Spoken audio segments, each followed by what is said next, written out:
Monday was my birthday. Lots of people make it to 47, so that's not really an achievement as such. No need to celebrate that. Instead, I went for a bike ride and ironically achieved something, bizarrely with the help of David Goggins. If you follow this channel, you'll know that I've just got into using Zwift on the Wahoo kicker bike recently. I use TrainerRoad for my training proper and setting my routine, and then I'll drop in a Zwift race just for fun. Monday's normally my off day, but the kids wanted to have a Burger King birthday meal in the evening, so I have to balance that out. But it was too windy. That bike, the Cervelo P3X, is a death trap in the wind, so I thought I would ride indoors and do a group ride, my first group ride since I rode to school with a couple of mates in 1989. I found a flat route, a 72-kilometre group ride, and off I went, cycling through the desert with 200 other people. It was immersive. I was in that world, cycling along, having fun. And then at 1 hour in, my internet went down. And when it finally came back after a couple of minutes, I was on my own. I was literally cycling through a desert. Everybody else had just gone. I looked at the map and they were just miles ahead. So I stopped at the side of the road next to a cactus or something and just thought, well, that sucks. I'd done an hour. I figured that's probably half a whopper. I'll just call it quits.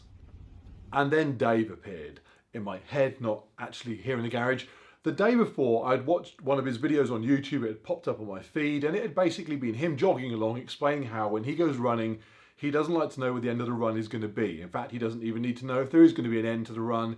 And the distance is unknown! He expects it might rain at any moment. I wish for fucking rain! That all takes away any hope he might have. I don't live off that hope shit! Hope is for babies. What he needs is, I don't know, cuddle. The man's nuts. Stay hard! While he's very entertaining, he's also a lunatic. The idea that give up all hope is some sort of positive message is quite mad. But here he was, in my head, yelling about babies and hope and I don't know what else. Who's gonna carry the boats and the logs? And I thought, hang on, what would Dave do on his birthday? So I carried on riding on my own for the rest of the ride, chasing the pack that I could clearly never catch. I finished it in 1 hour 50 at an average wattage of 268. I wasn't in my garage here, I was there. I was in the desert chasing real people. I was plugged into the Zwift matrix. The garage looked like somebody had been murdered in here. I looked like I'd been murdered. Dave was nowhere to be seen. Stay hard! And here is what I realised on that morning of my 47th year. A, I could probably do a double whopper that night. And B, this area here, it is no longer a lesser to training outside. It is not somewhere that I just happen to sit when the weather's bad. It is different but an equal to my outdoor training. And as such, it deserves an upgrade. I don't like the term pain cave, seems very negative, but I can't think of a better one right now. Jen, who is very supportive of all this, YouTube and training and stuff, suggested the Garage of Gains, maybe with a Z. Quite good actually. My eldest son, who is very dismissive of all this, he thinks it's a very sad way for a grown man to spend his time, suggested the Fortress of Virginity. Dick. So here is what is wrong with it right now. The fan's too small and too high up to be effective. The TV's too small, the picture is rubbish and it needs to be lower so I don't get a neck ache looking at it. Hardware options need more thought because I'm currently jumping between an iPad, a MacBook, an iPhone and Apple TV. The wiring is an ugly mess. My cheap aero bars snapped off so they need replacing. I need better holders to mount the Garmin and the iPhone. The Wahoo power lead needs fixing for reasons I'll cover later. A solution's needed to sweating all over the thing. I need more water storage. I also want better lighting and I like the idea of a rocker plate to add a more realistic feel. And that is about it. So that is what needs sorting. I've got all the bits ready to go, but still a few bits and pieces to work out in my head as to how it's all going to go together. So rather than film and talk, I'm just going to stick the camera over here in the corner, film what I do, get it done, and then go through and explain afterwards what I've done, if that makes any sense. So onwards with the wattage warehouse. That's so lame.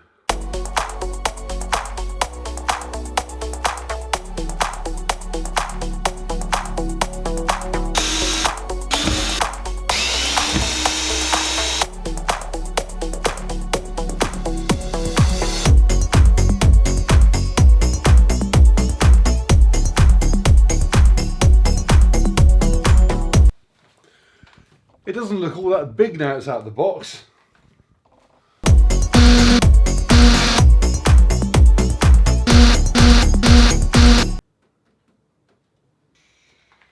Lower, babe. Get it lower.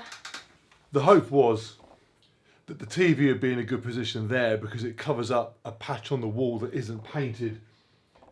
But it's really a little bit high. The idea is that when I'm on the bike crouched down here, I'm looking straight at it, not having to look up at it.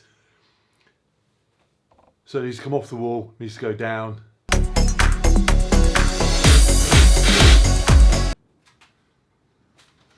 Upside down. If you're going to do a job, do it right. That is a better position. When I'm on the bike here, it's right in my eye line. Perfect.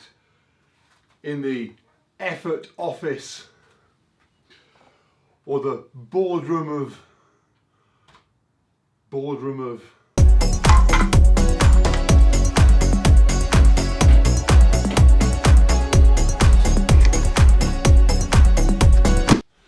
Okay, the TV is up, the shelf is up. The next step is to pretty much kind of wire everything in after lunch.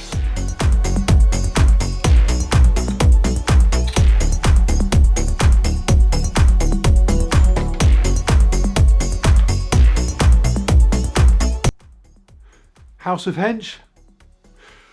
Garage needs a tidy up because it is looking an absolute pigsty in here. But we are almost there. So tidy up and then see where we're at.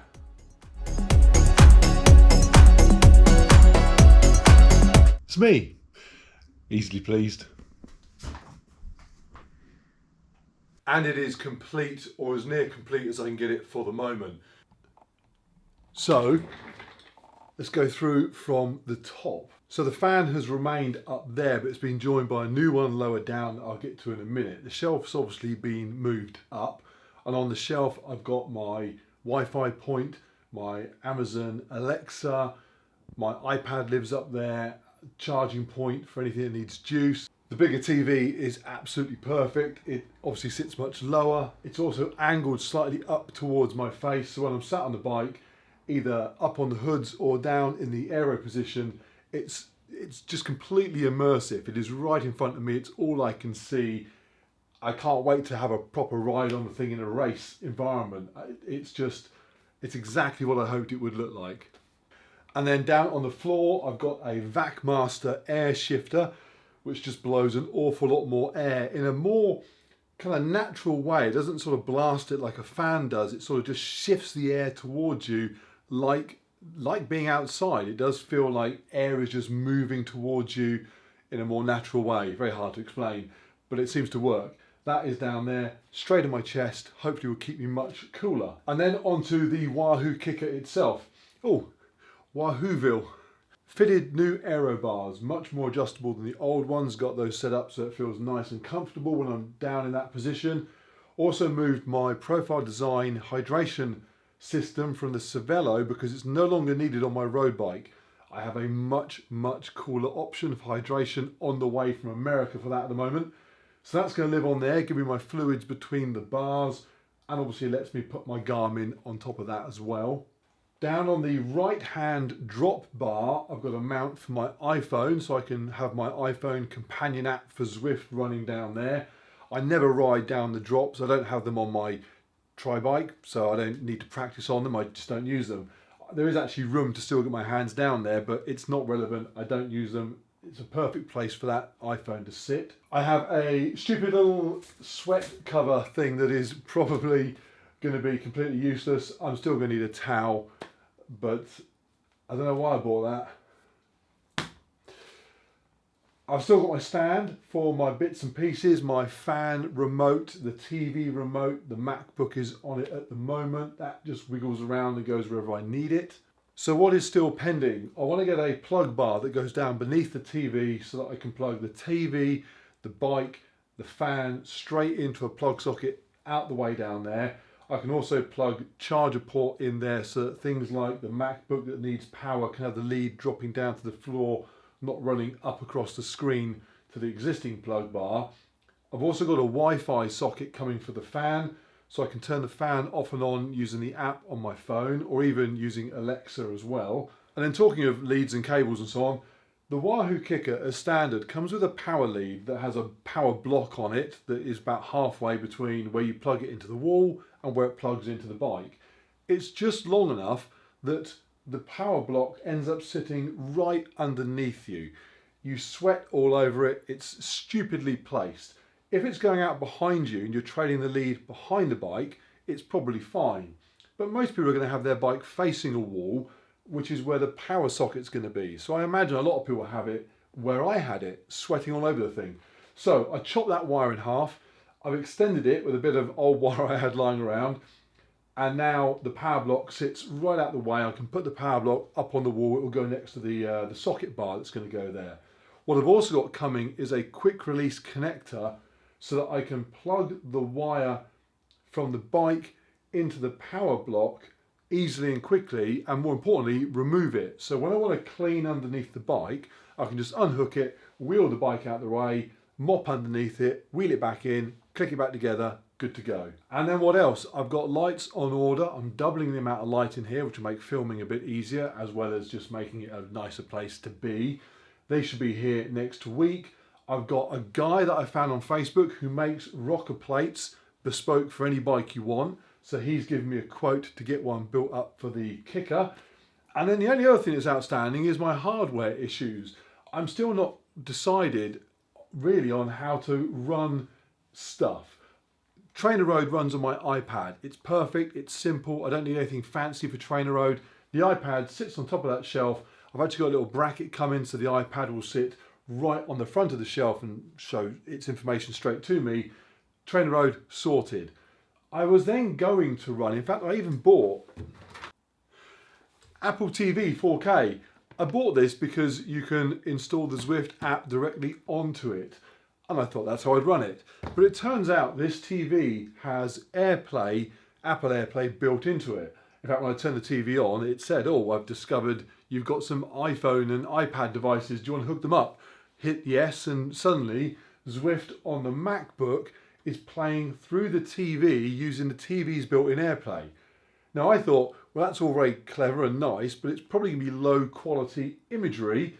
So I plugged in an adapter that gives me 4K 60 Hertz output from the MacBook into the HDMI socket on the back of the telly, and I couldn't tell any difference in screen image at all, which seems a bit odd.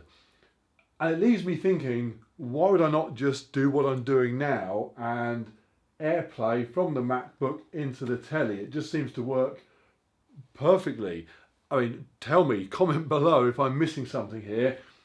I don't know why I wouldn't just send this thing back. It seems to work perfect. In fact, the one problem I had with this idea was that a lot of the time I will be running TrainerRoad on the iPad and then wanted to watch Netflix on the TV, but want to run Zwift to just clock up some Zwift miles at the same time. If I was running Zwift on the Apple TV, I then couldn't watch Netflix. It would all get very complicated. This way, I can have Zwift on the MacBook, TrainerRoad on the iPad, whatever I want on the telly, either Netflix, or I can mirror the MacBook into the TV, or indeed mirror the iPad into the TV. It all just sounds very wire-free and easy. Again, comment below if I'm missing something obvious here. If there's some sort of, I mean, maybe I could get a better screen resolution with an alternative way of doing it, but to be honest, it's not as though I'm watching some kind of fancy pants high-end graphics, is it? It's little cartoon men cycling down a cartoon road. In a cartoon graveyard, bone digger, bone digger. So, those issues aside, I am completely happy with it. It is just immersive. That's the only word for it. When I'm sat on this thing, hunkered down on the bars, I've only had a little play on it, but it's all I can see in front of me. It just feels like I'm in that world. I'm completely hooked on it. Cannot wait to have a proper race, which is going to have to wait because today's Saturday, tomorrow's Sunday. I've got a 4-hour outdoor ride session into a 1-hour 15-minute run brick session. Monday is then a day off, so Tuesday might do a Zwift race on Tuesday. On here, looking at that thing, can't wait. I hope you found it interesting. Like and subscribe if you haven't already. That is incredibly useful for me. And I will see you on the next one from... I got nothing. Stay hard!